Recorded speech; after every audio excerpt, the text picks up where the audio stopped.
Hi friends, how are you? Hope you are doing well. Welcome back to Vasista 360. ముందు ఈరోజు class చెప్పే ముందు I would like to give a clarification. Most of my friends on social platform, social media and other platforms, they have been asking me, you are teaching English classes and English grammar classes, why don't you speak in English? They have been asking me the same question repeatedly again and again. My answer to all of them is that this is not the platform to showcase my communication skills or my spoken abilities. This is not the platform to showcase my abilities. This is the platform to teach the most underprivileged rural folk who can't afford expensive, costly coaching centers and who can't come to Hyderabad and take coachings. And Telugu medium విద్యార్థుల కోసం పర్టికులర్గా design చేసిన ఈ course కాబట్టి ఖచ్చితంగా తెలుగులోనే మాట్లాడాల్సి ఉంటుంది. And if you feel offended with Telugu language, you please skip the video. But my intention is to reach out to the rural folk. Telugu medium విద్యార్థులు, ముఖ్యంగా గ్రామీణ విద్యార్థులు, గ్రామీణ ప్రాంతాల్లో నివసిస్తున్నటువంటి తెలుగు మీడియం విద్యార్థుల కోసం మాత్రమే ఇది చేస్తున్నాను. ఎవరైతే ఇళ్లలో ఉండి కోచింగ్ సెంటర్లకు రాలేక గృహిణులు ఉంటారో వాళ్ళ కోసం చేస్తున్నాను. ఎవరైతే పోటీ పరీక్షల కోసం ప్రిపేర్ అవుతూ కోచింగ్ సెంటర్లలో డబ్బు కట్టి ప్రిపేర్ అవ్వలేకపోతున్నారో వాళ్ళ కోసం చేస్తున్నాను. So today's video, in this video I would like to discuss something about verbs. అసలు ఇలాంటి వీడియోని మీరు ఎంటైర్ యూట్యూబ్లో ఎక్కడ చూస్తుండరు. It's an open challenge. అసలు వర్బ్స్ అంటే మనం సాధారణంగా 3 రకాలుగా ఉంటాయి. V1 form, V2 form, V3 form అంటాం. అసలు వర్బ్ అంటే ఏంటి? ఏదైనా ఒక పనిని మనం వర్బ్ అంటాము. Any action is called a verb. Any action which represent a action, the word which represent a action is called a verb. అంటే క్రియ అంటాం తెలుగులో. ఈ వర్బ్ మామూలుగా మనం స్కూల్లో నేర్చుకున్నప్పుడు కానీ లేకపోతే ఇంకా బయట ఎక్కడైనా నేర్చుకున్నప్పుడు కానీ మనకు 3 రకాలుగా ఉంటుంది. అదేంటంటే V1 form, V2 form, V3 form అని ఉంటుంది. బట్ ఈరోజు నేను చెప్పబోయేది నాట్ 3 ఫార్మ్స్ బట్ 5 ఫార్మ్స్. ఎలా అంటే V1 form, that is the base form. Base form ఎలా ఉంటుంది? ఇక్కడ కొన్ని ఎగ్జాంపుల్స్ ఇచ్చాను. Speak, learn, win, sing, drive, drink, watch, listen, ఇలా V1 ఫామ్లో ఉంటుంది. V2 ఫామ్ అంటే ఏంటి? దీనికే ఎస్ కానీ ఈఎస్ కానీ యాడ్ చేస్తే సరిపోతుంది. ఫస్ట్ ఫామ్కి ఎస్ కానీ ఈఎస్ కానీ యాడ్ చేస్తే సరిపోతుంది. ఫర్ ఎగ్జాంపుల్ ఇక్కడ చూడండి, స్పీక్ ఏమైంది? స్పీక్స్ అయింది. లెర్న్ ఏమైంది? లెర్న్స్ అయింది. విన్ ఏమైంది? విన్స్ అయింది. సింగ్ ఏమైంది? సింగ్స్ అయింది. డ్రైవ్ ఏమైంది? డ్రైవ్స్ అయింది. ఈ రకంగా ఎస్ కానీ ఈఎస్ కానీ యాడ్ చేస్తే వచ్చేది సెకండ్ ఫామ్. దీని యూసేజ్ ఏంటో క్లియర్గా చెప్తాను. వీడియోని చివరి వరకు చూడండి. వీడియోని చివరి వరకు చూసిన తర్వాత నచ్చితే లైక్ చేయండి, నచ్చకపోతే డిస్లైక్ చేయండి. బట్ సబ్స్క్రైబ్ చేసుకొని నలుగురికి షేర్ చేయడం మాత్రం మర్చిపోవద్దు. మూడో ఫామ్ ఏంటంటే ఐఎన్జీ ఫామ్. ఐఎన్జీ ఫామ్ అంటే ఏంటి? ఐఎన్జీ ఫామ్ అంటే ఏదైనా ఒక పని జరుగుతూ ఉంది అని చెప్పడానికి మనం ఐఎన్జీ ఫామ్ యూజ్ చేస్తాము. ఈ ఫస్ట్ ఫామ్కి ఐఎన్జీ యాడ్ చేస్తే సరిపోతుంది. ఫర్ ఎగ్జాంపుల్ స్పీక్ ఉంటే ఐఎన్జీ యాడ్ చేస్తే స్పీకింగ్ అవుతుంది. లెర్న్ ఉంటే ఐఎన్జీ యాడ్ చేస్తే లెర్నింగ్ అవుతుంది. విన్ ఉంటే ఐఎన్జీ యాడ్ చేస్తే విన్నింగ్ అవుతుంది. సింగ్ ఉంటే ఐఎన్జీ యాడ్ చేస్తే సింగింగ్ అవుతుంది. డ్రైవ్ ఉంటే ఐఎన్జీ యాడ్ చేస్తే డ్రైవింగ్ అవుతుంది. అలా ప్రతి దానికి ఫస్ట్ ఫామ్కి ప్లస్ ఐఎన్జీ యాడ్ చేసుకుంటూ వస్తే ఐఎన్జీ ఫామ్ చేస్తూ ఉన్న పనులను చెప్పడానికి ఈ ఐఎన్జీ ఫాము మనకు ఉపయోగపడుతుంది. Now the fourth form, past form అంటాం. దీన్నే ఈడీ యాడ్ చేస్తాం. బేసికల్గా ఫస్ట్ ఫామ్కి మనం ఏం యాడ్ చేస్తాము? ఈడీ యాడ్ చేస్తాం. కొన్నిసార్లు టీ కానీ కొన్నిసార్లు ఈడీ కానీ యాడ్ చేస్తూ ఉంటాము ఫస్ట్ ఫామ్కి. ఫర్ ఎగ్జాంపుల్ స్పీక్ ఉంది, దానికి ఈడీ యాడ్ చేయడానికి లేదు. దాన్ని ఏమనాలి? ఇప్పుడు పాస్ట్ ఫామ్ని స్పోక్ అంటాము. సో ఇలాంటివి కొన్ని డిఫరెన్సెస్ ఉంటాయి. లెర్న్ ఉంది, దానికి టీ యాడ్ చేస్తే సరిపోతుంది, లెర్న్ట్ అవుతుంది. లేకపోతే ఈడీ యాడ్ చేస్తే అయిపోతుంది. లెర్న్డ్, రెండు కరెక్టే. Learnt or learned, both are right. ఇప్పుడు విన్ ఉంది, దీనికి టీ కానీ ఈడీ కానీ యాడ్ చేయడానికి ఉండదు. పాస్ట్ ఫామ్ ఏంటి? వన్. ఇప్పుడు సింగ్ ఉంది, దీనికి పాస్ట్ ఫామ్ ఏంటి? శాంగ్. ఇప్పుడు డ్రైవ్ ఉంది, దీనికి పాస్ట్ ఫామ్ ఏంటి? డ్రోవ్. ఇప్పుడు మీరు లిజన్ ఉంది, పాస్ట్ ఫామ్ ఏంటి? ఈడీ యాడ్ చేస్తే లిజన్డ్. ఇప్పుడు మీరు వాచ్ ఉంది, వాచ్ చేస్తున్నారు కాబట్టి వాచ్ ఉంది, దానికి పాస్ట్ ఫామ్ ఏంటి? ఈడీ యాడ్ చేస్తే వాచ్డ్. ఇప్పుడు మీరు వెళ్తున్నారు అనుకోవాలి, దాన్ని ఏమంటారు? గో అంటాము. బట్ ఇది ఇక్కడ పాస్ట్ ఫామ్ ఏమవుతుంది? వెంట్ అవుతుంది. అంటే చాలాసార్లు మనం టీ కానీ ఈడీ కానీ యాడ్ చేస్తే పాస్ట్ ఫామ్ వస్తుంది. బట్ కొన్నిసార్లు ఆ పాస్ట్ ఫామ్ ఏంటో తెలుసుకునే ప్రయత్నం చేయాలి. ఫర్ ఎగ్జాంపుల్ గోకి వెంట్, విన్కి వన్, సింగ్కి శాంగ్, ఇలా different forms of the verbs ఉంటాయి, past forms of the verbs ఉంటాయి. కాబట్టి అవి నేర్చుకునే ప్రయత్నం చేయాలి. ఇది కాకుండా fifth form of the verb ఒకటి ఉంది, స్పీక్కి ఫిఫ్త్ ఫామ్ ఏంటి అంటే పాస్ట్ పార్టిసిపుల్ ఫామ్ అంటాం, దీన్నే పీపీఎఫ్ ఫామ్ అంటాము. దాని యూసేజ్ ఎప్పుడు ఉంటుంది, ఎక్కడ ఉంటుంది, ఎలా ఉంటుందో చెప్తాను. చాలా చాలా ఇంపార్టెంట్, అడ్వాన్స్డ్ ఇంగ్లీష్లో అది చాలా ఇంపార్టెంట్. స్పీక్కి పాస్ట్ పార్టిసిపుల్ ఫామ్ ఏమవుతుంది అంటే స్పోకెన్ అవుతుంది. లెర్న్కి ఏమవుతుందంటే మళ్ళీ లెర్న్డ్ ఆర్ లెర్న్డ్ అవుతుంది. మళ్ళీ విన్కి ఏమవుతుందంటే వన్ అవుతుంది. మళ్ళీ సింగ్కి ఏమవుతుందంటే ఇప్పుడు పాస్ట్ ఫామ్ ఏమైంది, సాంగ్ అయింది కదా, ఇక్కడ సంగ్ అవుతుంది. ఇక్కడ డ్రైవ్కి ఏమవుతుంది, ఇక్కడ డ్రోవ్ అయింది కదా, అక్కడ డ్రివెన్ అవుతుంది. నేను చెప్పదలుచుకున్న విషయం ఏంటంటే మీరు ఖచ్చితంగా ఒక 150-200 వర్బ్స్ తెలుసుకొని ఉండాలి. ఆ వర్బ్స్ నేర్చుకుని ఉంటే ఇంగ్లీష్ని ఫుట్బాల్ ఆడతారు, కిట్ ఆడతారు మీరు ఖచ్చితంగా. కిట్ బ్యాగ్ని బాక్సర్ కిట్ బ్యాగ్ని ఎలా ఆడతాడో అలా మీరు ఇంగ్లీష్ని ఆడవచ్చు. ఆ ప్రయత్నం మీరు చేయాలి అంటే ఖచ్చితంగా మీరు వర్బ్స్ నేర్చుకోవాలి. ఒక బుక్ నేను రిలీజ్ చేసే ప్రయత్నం చేస్తాను. బిఫోర్ దట్ మీరు ఎక్కడైనా సరే ఒక వర్బ్స్ కనుక దొరికితే, ఏదైనా బుక్లో వర్బ్స్ దొరికితే ఆ వర్బ్స్ అన్ని నేర్చుకునే ప్రయత్నం చేయండి. ఇప్పుడు ఈ వర్బ్స్ని ఎన్ని రకాలుగా ఎన్ని విధాలుగా ఉపయోగిస్తారో, ఎప్పుడు ఉపయోగించాలో చెప్పే ప్రయత్నం చేస్తాను.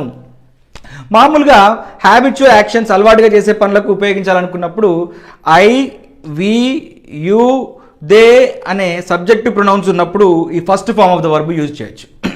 ఎలా యూజ్ చేయాలి? హ్యాబిచువల్ యాక్షన్స్ అంటే ఏంటి? అలవాటుగా క్రమం తప్పకుండా చేసే పనులను మనము హ్యాబిచువల్ యాక్షన్స్ అంటాం. అలవాటు అంటే ప్రతిరోజు ఉదయం లేచిన దగ్గర నుంచి రాత్రి పడుకునేంత వరకు అలవాటుగా చేసే పనులన్నింటినీ కూడా హ్యాబిచువల్ యాక్షన్స్ అనే అంటాము. ఫర్ ఎగ్జాంపుల్, నేను ఇంగ్లీష్లో మాట్లాడతాను, ప్రతిరోజు ఆఫీస్లో అందరితో ఇంగ్లీష్లో మాట్లాడతానని చెప్పడానికి ప్రతిరోజు every day I speak in English. నేను ఉదయమే 5ంటికి నిద్ర లేస్తానని చెప్పాలి. Every day I wake up at 5 o'clock అంటాము.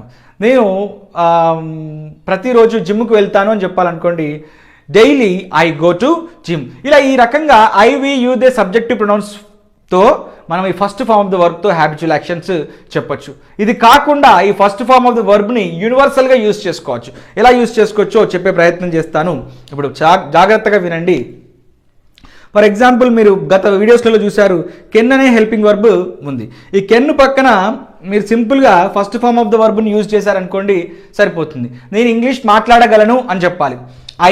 I can speak in English. ఇప్పుడు హెల్పింగ్ వర్బ్ వచ్చినప్పుడు సబ్జెక్టివ్ ప్రొనౌన్స్ మీకు ఏముంటాయో తెలుసు. ఈ కెన్ అర్థం కావాలి అంటే కెన్ వీడియో చూడాలి ఖచ్చితంగా మీరు. I can speak in English.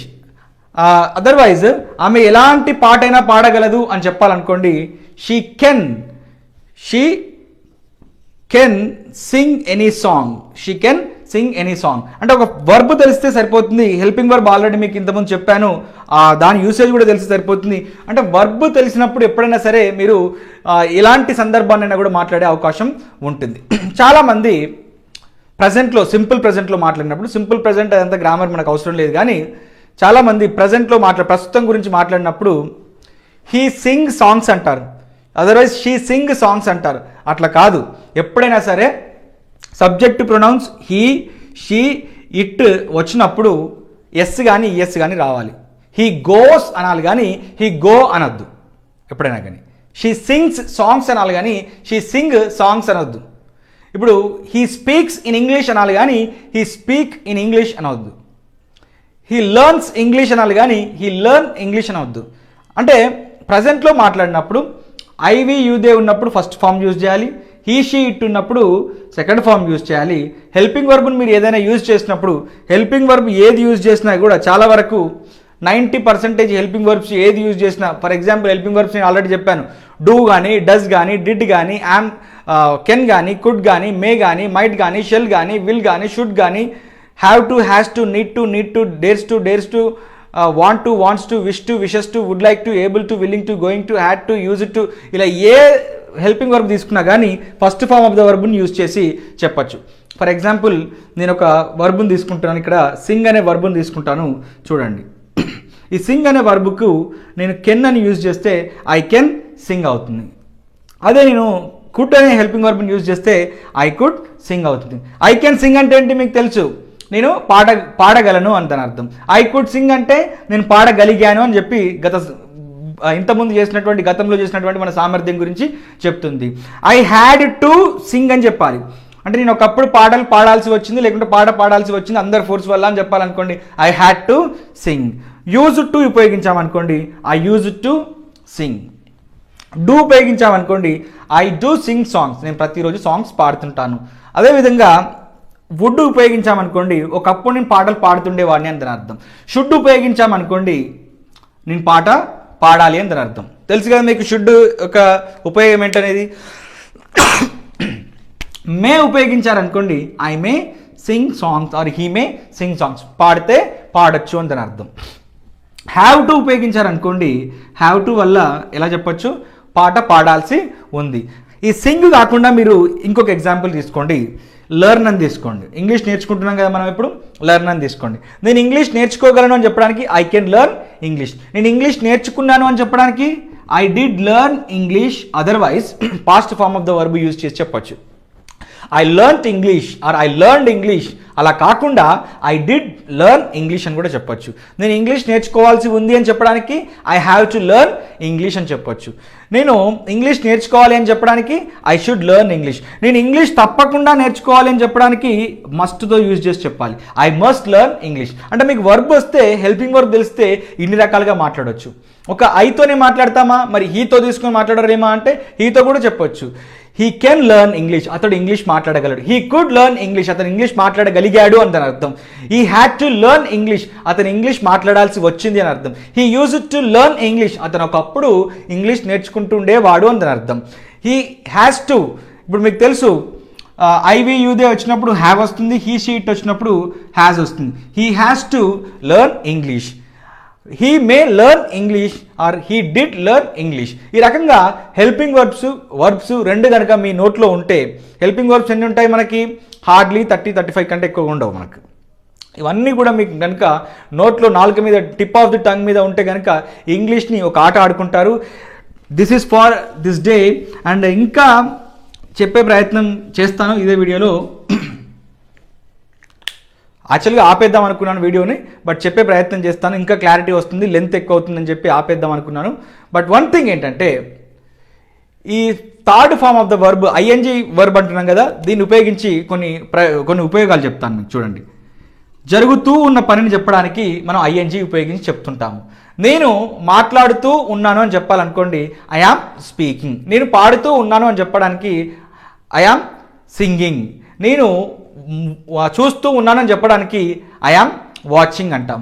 ఈ రకంగా యామ్, ఈజ్, ఆర్ ఉపయోగిస్తే ప్రస్తుతం జరుగుతూ ఉన్న పనులు ఆల్రెడీ ప్రీవియస్ వీడియోస్లో చెప్పాను. వాజ్, వర్ కనుక ఉపయోగిస్తే గతంలో జరుగుతూ ఉన్న పనులు. అదే కనుక షెల్ బి, విల్ బి ఉపయోగిస్తే భవిష్యత్తులో జరుగుతూ ఉన్న పనులు. ఆల్రెడీ ఇంతకుముందు వీడియోస్లలో చెప్పాను. ఈ విషయాన్ని కూడా మీరు మళ్ళీ ఒకసారి ఇక్కడ సందర్భం వచ్చింది కాబట్టి చెప్పే ప్రయత్నం చేస్తున్నాను. ఇప్పుడు నేను మాట్లాడుతూ ఉన్నాను, ఐ యామ్ స్పీకింగ్. ఇప్పుడు నేను ఇంగ్లీష్ నేర్చుకుంటూ ఉన్నాను, ఐ యామ్ లెర్నింగ్.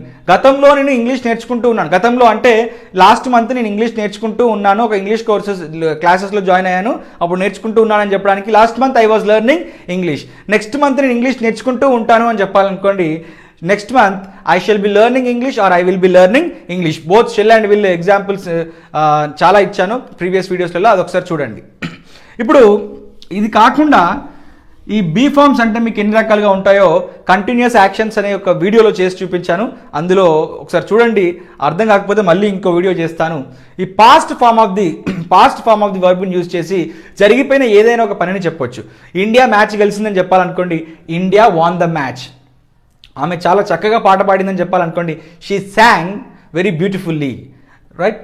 అతను బాగా ర్యాష్గా బండి నడుపుతున్నాడని కార్ నడిపాడని చెప్పడానికి హీ డ్రోవ్ వెరీ ర్యాష్లీ. అతను బాగా మాట్లాడాడు అని చెప్పడానికి he spoke very good, he spoke very well.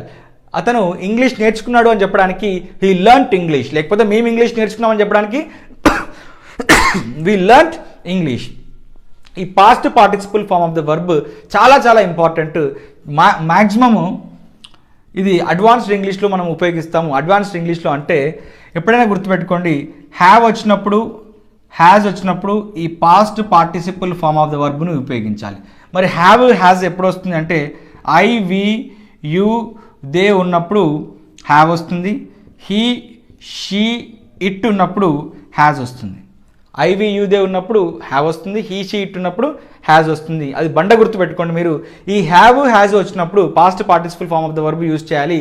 ఏదైనా ఒక పని ఈ మధ్య కాలంలోనే జరిగిపోయింది అని చెప్పడానికి, to explain about the recent past actions we use both have and has and the verb should be used in past participle form. దీని గురించి కొన్ని ఎగ్జాంపుల్స్ ఇస్తాను. వివిధ రకాల ఎగ్జాంపుల్స్, మీకు ఎక్కువ ఎగ్జాంపుల్స్ ఇచ్చినప్పుడు వివిధ సందర్భాల్లో అప్పుడు మీకు అర్థమవుతుంది. This is all for this day. ఈ వీడియో కనుక మీకు నచ్చినట్లయితే లైక్ చేయండి, నచ్చకపోతే డిస్లైక్ చేయండి, బట్ ఛానల్ని మాత్రం సబ్స్క్రైబ్ చేసుకోవడం మర్చిపోవద్దు. Thank you for watching this video. Thank you for encouraging me. Bye.